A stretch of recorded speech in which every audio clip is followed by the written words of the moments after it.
আমাদের প্রস্তুতি আসলে পুরোদমে চলছে। যে মুহূর্তে আমরা জেনেছি যে মাননীয় প্রধানমন্ত্রী চট্টগ্রাম সফরের জন্য তিনি ইচ্ছা প্রকাশ করেছেন, সেই মুহূর্তে আমরা অত্যন্ত আনন্দ বোধ করেছি যে তিনি চট্টগ্রামকে আসলে মানে মনোনীত করেছেন।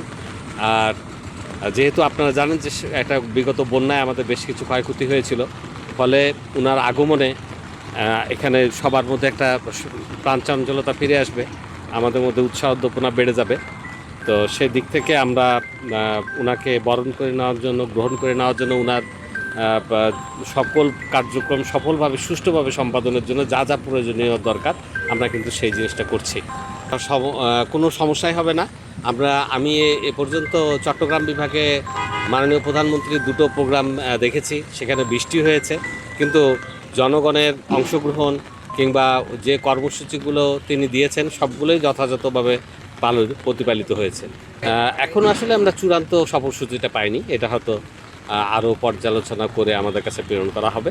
তবে যে মাননীয় প্রধানমন্ত্রী যেই কর্মসূচি আমাদেরকে দিবে আমরা সেটাই সার্থকভাবে অ্যারেঞ্জমেন্টটা করে দেবো।